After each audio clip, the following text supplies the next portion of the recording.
Hello, hello. Here we are. Hey, Paul, how are you today? Hi, Happy New Year. Happy New Year. So excited to be back in the groove of things.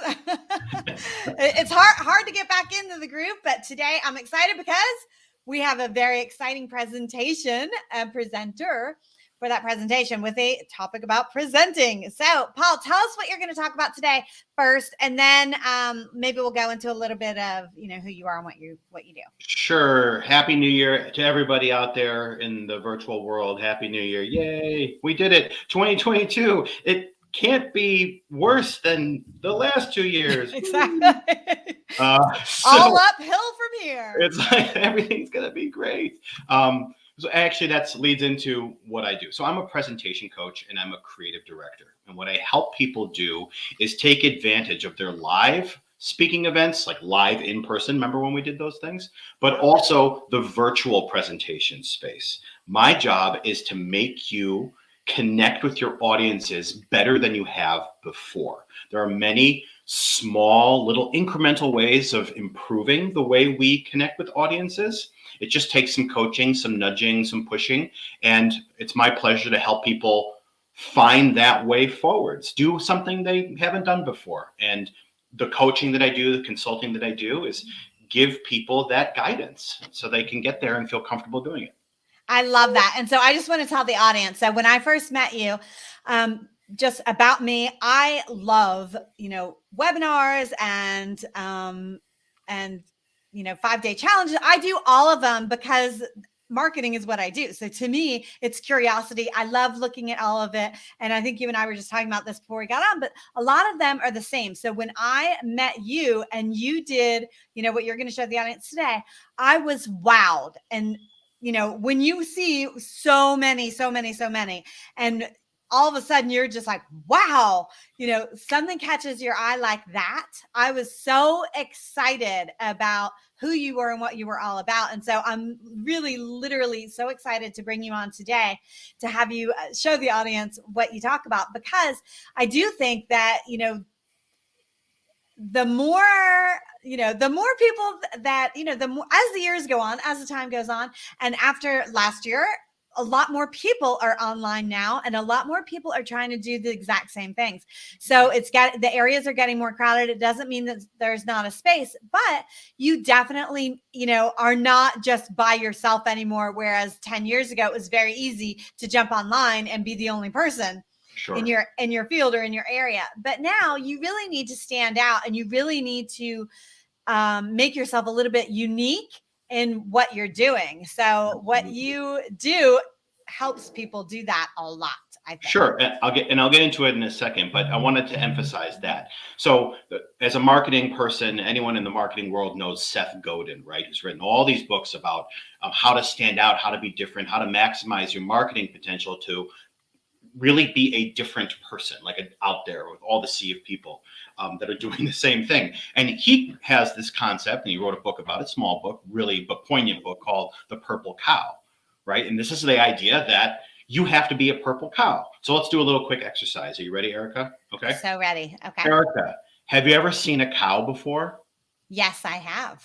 Have you ever seen a brown cow before? Yes, I have. How about a black cow with white spots? Probably. Yeah. How about a white cow with black spots? Yes. Have you ever seen a purple cow?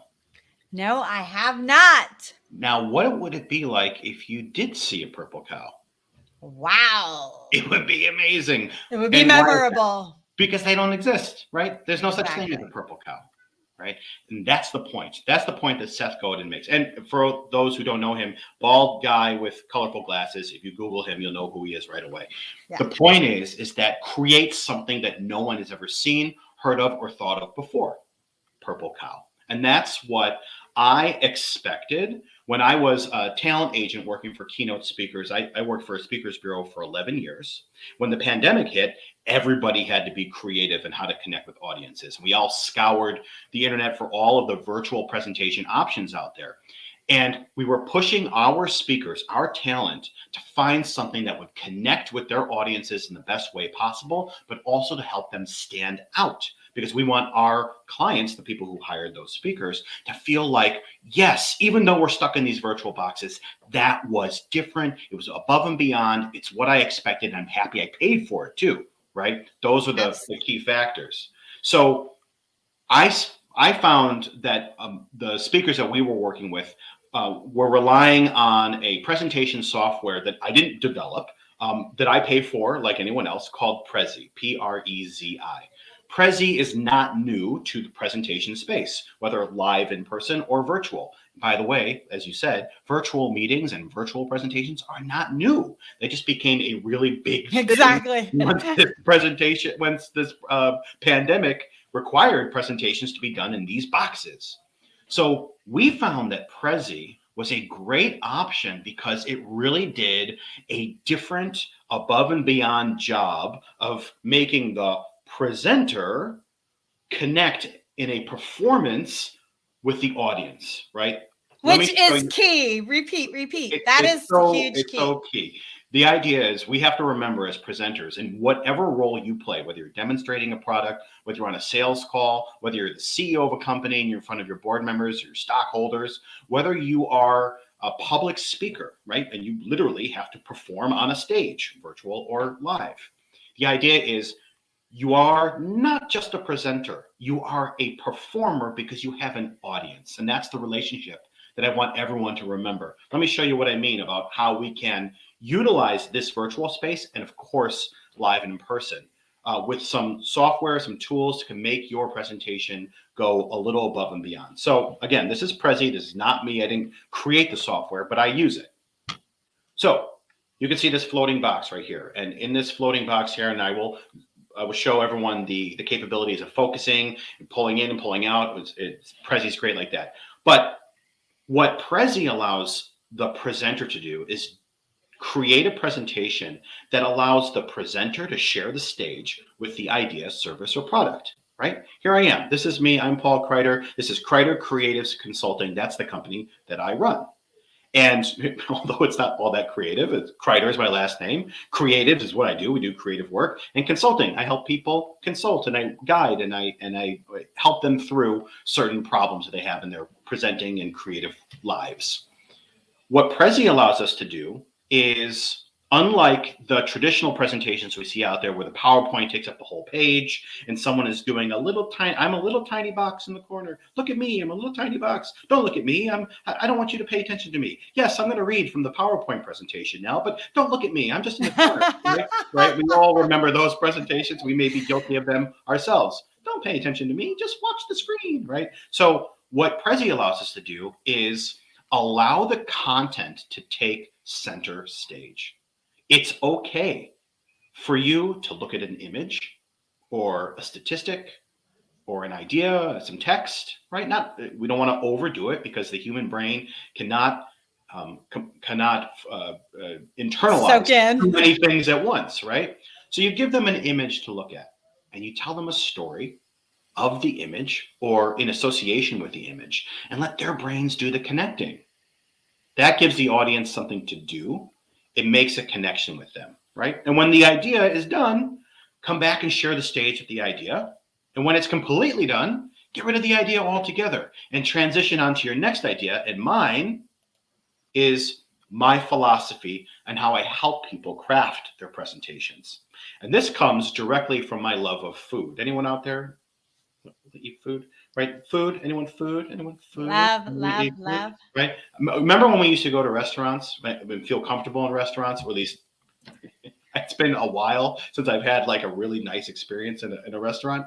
But the idea is when you go into a restaurant and you order your favorite sandwich, your favorite pasta dish, your favorite Mexican plate, and you know it's going to show up gorgeous, right? The buns, the toast is exactly crisp the way you want it.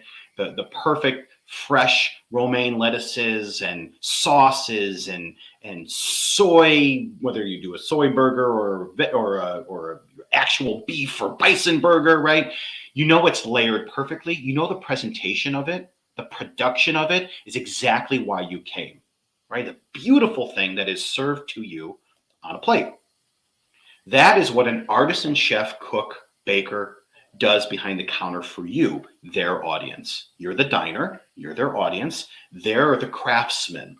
And they put this together for you the same way every time so that you bite into your delicious sandwich and you turn to the person you came with a tear in your eye and you say, this is the most delicious sandwich. I ordered this every Friday. I pay $15 for this thing. And you know what? I'm going to leave. I'm going to write a review again. I'm going to tell my friends to come. And they're going to come now and dine at this place and order a similar meal because I love this place. It makes me feel great. And you walk out of there on cloud nine. That's, I believe, how people should be crafting their presentations as an artisan storyteller. And that's my philosophy, building the sandwich with artisan storytelling. The idea is nothing goes into your presentation that shouldn't be there. Every layer, every ingredient, every sauce, every flavor, everything deserves to be there. And anything that is in there that shouldn't be needs to go. And that's what this crafting of presentations is all about. Is if you do that in a way that is audience first in your mindset, creating an experience for them, crafting an artisan storytelling experience. You don't have to be Shakespeare. You don't have to have improv and drama theater classes under your belt. Sure, it helps, but you don't need it. The idea is you need to go above and beyond to create an experience for your audience. And let me show you how that's done in real time. Okay. And I think it's important, like that you mentioned the word experience, because most people, when they are doing their presentations, like maybe they're very focused on the material that they're presenting, but they're not focusing on like themselves as the presenter or the performance, like you're saying. Right. And really your brand, if you are a big part of your brand, you are what makes your brand unique. You also need to be a big part of that performance and presentation. 100%. You are not an insignificant part of your presentation. You are a major part of it. And Exactly. and there are things you can do as a performer, as a speaker, that you can change, you can get better at. And that's part of the consulting experience that I bring to people as well. But a lot of people come to the table with a lot of content and a lot of knowledge. And that's pretty typical, right? People want to jump into a presentation and say, hi, my name is Bill. I've been doing this for 5 years. You're here to talk about product X, Y, and Z. Let's just start talking about it, right? And then they talk for, out of the hour, they talk for 57 and a half minutes. They start by saying, yeah, oh, this will be interactive. Sure, if you have any questions, just raise your hand. No one will, because no one does, right? Because Bill doesn't give them a chance to do that. And then Bill gets to the end. Okay, I've talked about a million things. It's been about an hour. Does anyone have any questions? Frankly, Bill, I want to go. Like, I don't remember the first. Sure. I don't remember what happened in minute 7. So, and I maybe had a question back then, but there was no time for me to interact. So it's no doubt that people who are presenting deserve to be presenters because they have the knowledge. Absolutely. What I help people understand is where to place the knowledge, how much time to focus on when you're introducing your idea and when you're concluding your presentation. Those things, the introductions and conclusions, are often throwaway sections of a presentation. People ignore them or don't put much planning time into them, and those are lost opportunities. So I use this structure here. It reminds us of the sandwich a little bit. Here, let's go back, right? You have your top layer, your middle layers, and your bottom layer, right? And here we have the same sort of thing. Bun, meat, bun. Bun, soy burger, bun, right? It's the same idea. Now, how much time, though, do we spend up here in the introduction, here in our content, and here in our conclusion? Over these many years of working with presenters and speakers and seeing the best storytellers put together the greatest presentations, and some people laying big eggs where they didn't do a very good job, okay? If you have an hour to work with, let's just say that it's an hour presentation, okay? That's 60 minutes. 15% of that hour, or 9 minutes, needs to be up here in your introduction. 9 minutes, that seems like forever. It does seem like forever, but remember, you're going to spend 42 minutes talking about your expertise, your content, all the ideas you want your client or the audience to understand. And then, you're going to leave them with 9 minutes of conclusion. 9 minutes of a conclusion. What are we going to talk about for the whole time? Let me explain why that's important. Okay. You're going to get people on board with these critical ideas you want to introduce in this 70% you're going to spend if you make connections with them in that first 9 minutes. Spend time relating to them, telling a story about their industry, a journal article that you read, or some research that you did about their company, or about the products they had been using, or the idea they have been thinking about. Talk about how your company understands theirs.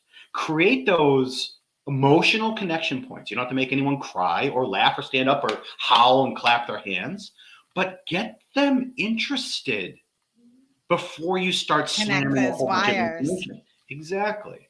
So you spend time, that first 9 minutes, creating that relationship, really creating this engaging atmosphere. If you mean it, then start right away by engaging people in, right? Then, of course, you have your content, right? Important piece 1 you're going to talk about. Important piece 2 you're going to talk about. Important piece 3 you're going to talk about, right? That's where your knowledge, all of your expertise goes into that section. And you're going to do great there because that's why you do what you do. Then there's the conclusion. Most people reserve, as I joked about earlier, the Q&A session for the last 2 minutes of their time with their audience. There's opportunity to leave your audience walking out the door on cloud 9, just like you bit into your favorite sandwich and you cry and you turn to your friend, this is the greatest sandwich of my life. That's what you want them to feel when you're done with you, to walk out into the world with a call to action, a feeling of catalysm, like a catalyst to do something, buy your product, call you back, set up a meeting, work with you, right? Clap, tell their friends, write a review, come back for more. That's what you want them to do. You don't want them to, any questions, right? Which is very anticlimactic. Thank God it's over. Right, they're not going to walk out the door on cloud 9. They're going to be like on cloud 2. And they're going to be like, meh. Boy, we ended again with a Q&A session. But where does the Q&A session go, Paul? My clients really need to ask questions during their all the information I share. Logically, in my mind, in this 42 minutes you have, the 70% of your presentation. So you've talked about important piece 1. Why not wrap up important piece 1 with a Q&A session opportunity? We've just discussed very important piece 1, this, that, and so are the key things I want you guys to take away with. A common question that I get at this point is, Paul, I answer that question like this. Did anyone else have a question like that? Oh, Fred, Sally, Mary, you did? Sure, go ahead. Oh, yes, thank you for bringing that up because I was wondering. Conversation happens, conclude, transition into important piece 2. Great questions. And actually, Mary, the one you asked, I'm going to address in point 2 right now. Important piece number 2. Conclude. A common question I get at the end of number 2 usually is so-and-so and so-and-so. Did anyone have oh, you did, Bill, John, Mary again? Have your conversation, Q&A, bring them in, create that atmosphere you said you were going to. Okay, go on to number 3, conclude with a Q&A moment, and then you have your Q&A. It's been done. You've done it, right? And So what's so powerful about the layout that you just did is at each step of the way, you're not only showing your expertise by answering their questions, but you're also kind of getting them invested in what you're doing because now they are truly interacting. They are, having to think, okay, do I have any questions? What did he, now on this section 2, they're really like, diving in Sure. and trying to make sure that they have their questions ready before you end. I think it's brilliant. And it also gives them a chance for those who are not all that comfortable asking questions and don't want to be put on the spot, right, to warm up to it. Right? Because yes. you give them a chance to, and if you pose a question and answer it, then you have started the conversation. You don't have to rely on the folks that may be a little intimidated or nervous about asking questions. So you've done it for them. And you've created, and that's a huge part, the atmosphere for collaboration and a sustainable relationship, which is whether you're in sales, whether you're a public speaker, whether you're the leader of a company, that's what everyone wants. You want to create and sustain a relationship so that you can do business. You can continue your work, right? And that it's not rocket science. It's a simple change that makes a big difference. Right? And you mentioned earlier the word experience, which I love. And that, the way you just did it, is creating an experience. When they leave there, regardless of what the actual topic was, when they leave there, they have now felt like they have had an experience totally different than probably anything that they've ever had. The purple with another cow, presentation. right? The purple cow. Let me see if I can find a purple cow in this presentation software here. Yes, I can. The purple cow. Can everyone see the purple cow? I feel like he's changing to yellow. Yeah, I don't know why he's doing that. But anyway, purple, yellow, purple, yellow, purple, yellow. But the idea is, right, and this is Prezi again, right? Prezi allows, I'll get rid of that. Prezi allows, as I've demonstrated here, it allows you to share the stage with your idea. It allows you to create an engaging atmosphere. It gives you the tools for that. Now, not everyone, just because, as I said earlier, because you have the software, is ready to do that. And that's where the coaching comes into play, right? Yeah, knowing how to do the presentation is big. Of course, it's big, right? But then it's well, how do we, what kind of stories do I tell? What kind of statistics am I going to talk about? What belongs here? Who is my audience? What would resonate with them? Those things Prezi can't help you with, right? Prezi can't help you with transitioning from your introduction to the first important point you're going to make. They can't do that for you. That's what your work is going to do.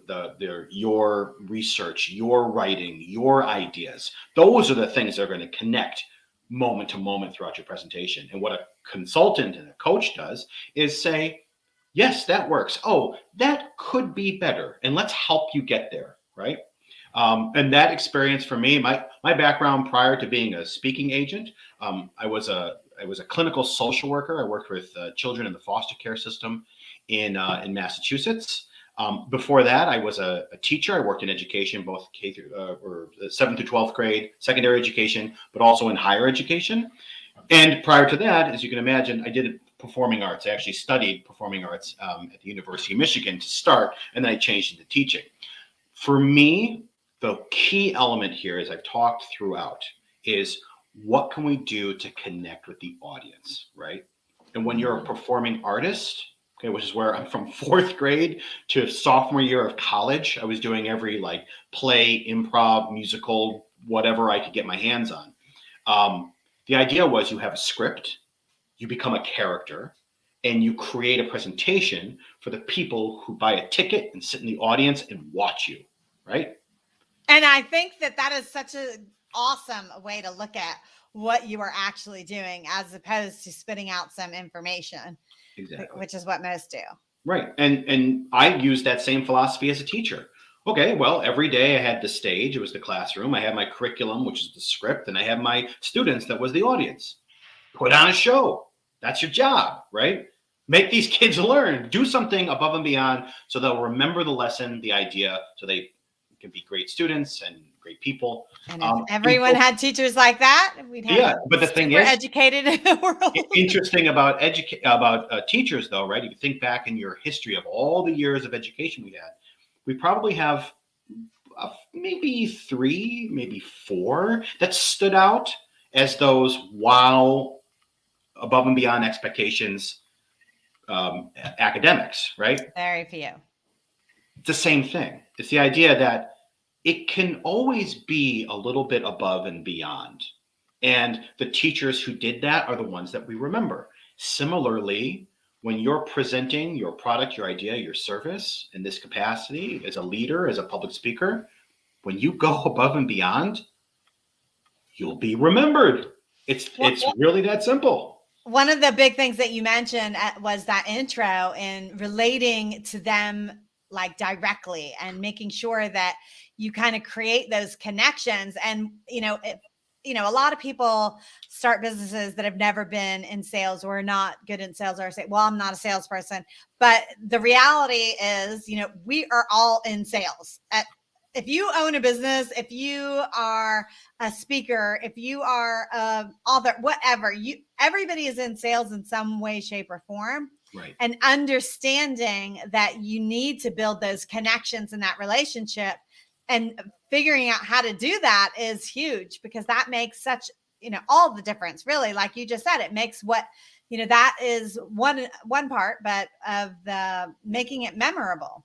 Exactly. And that's been something that has stuck with me all my life, is this idea of, you have an audience, so what can you do to create a memorable experience for them? A minor memorable experience or a major memorable experience? The idea is, what can we do to make it memorable? And when I was a social worker, I felt the same way, right? You come in with a clinical treatment plan.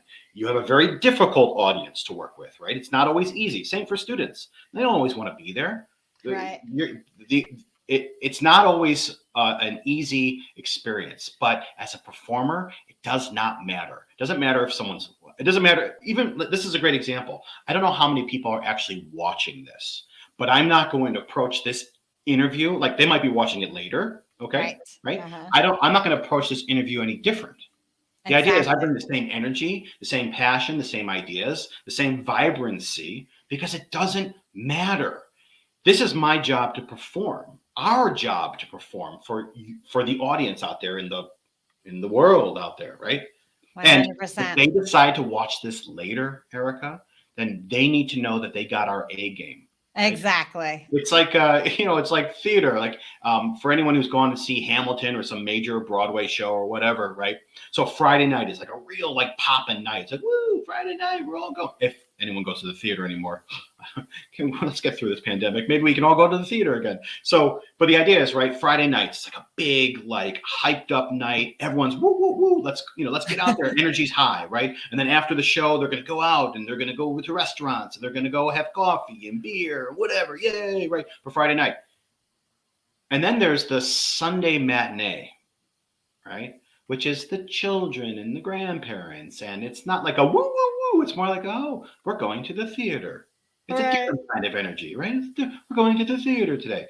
Do you think Lin-Manuel Miranda and the cast decide to turn it down a notch for the Sunday matinee? No. They bring it.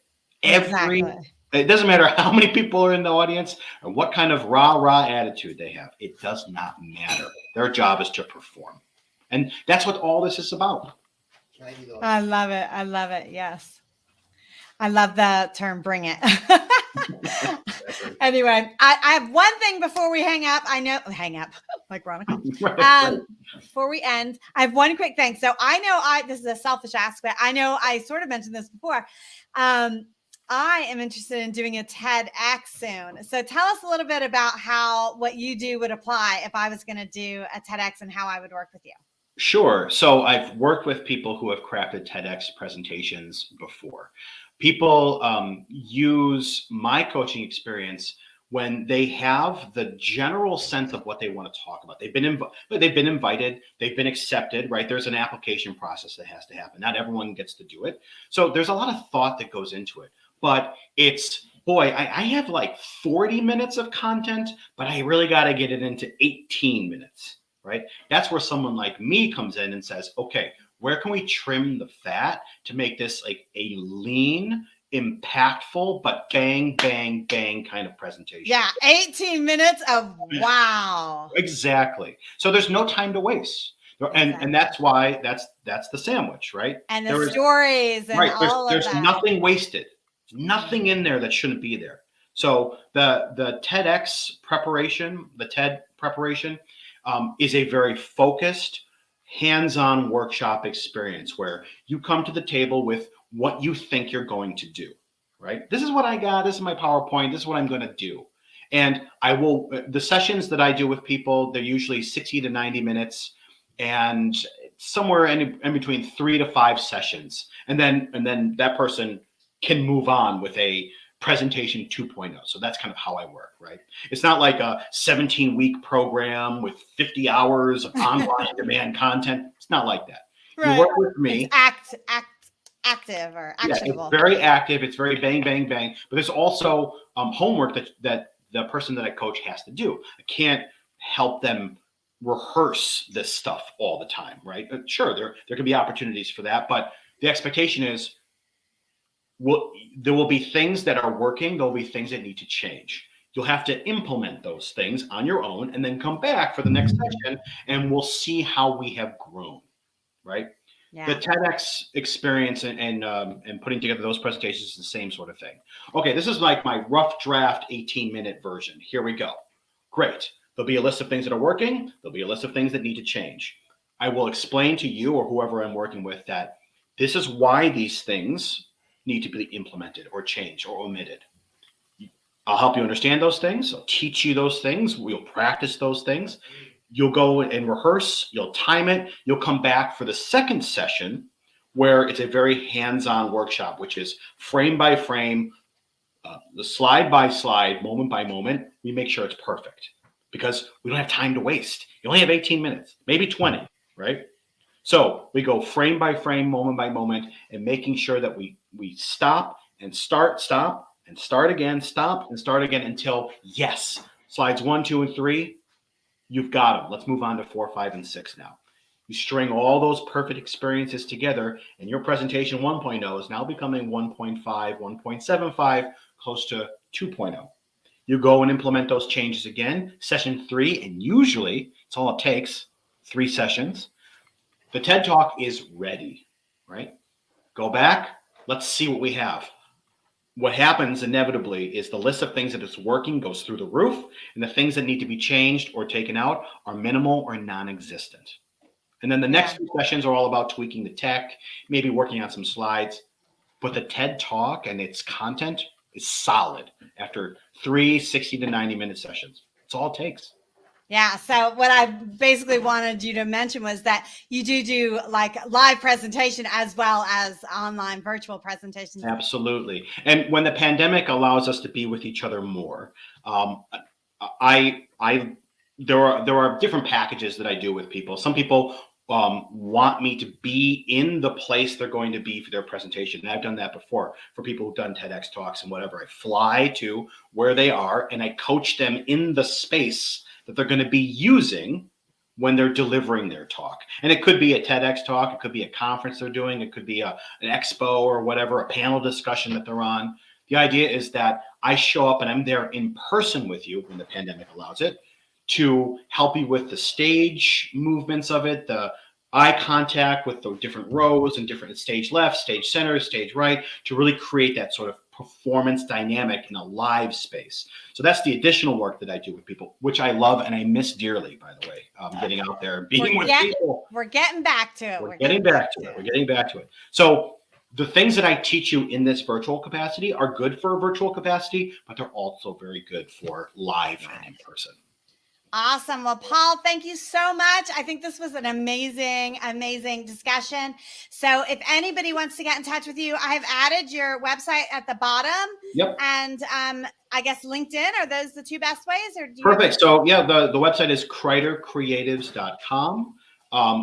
You can find me on LinkedIn. I hope everyone is finding me now and us on LinkedIn to look at this interview. I'm on Facebook, I'm on Twitter, I'm on Instagram. My site has all of the different social media links that you can click on. And I also want to tell anybody that it's completely free to consult with me for the first session. You click a time, you get on my Calendly, and we'll talk and we'll go over what your goals are and what you're looking for. And it doesn't cost you anything. It's a conversation between friends, hopefully. And after working together, if you see a way forwards of working together, great, then we start working together. But the consultation, it's no hassle. It's just me and you talking about what you want to get done. And I provide you ideas on how you can do that. And if you like them, great. If not, it's no problem. I've met somebody, we've networked, and hopefully down the line we can work together. Exactly. I love it. Well, Paul, thank you so much. Happy New Year to you. Happy New Year. Everybody in the audience, thank you so much for joining us, and we will see you again soon. Thank you. Ciao.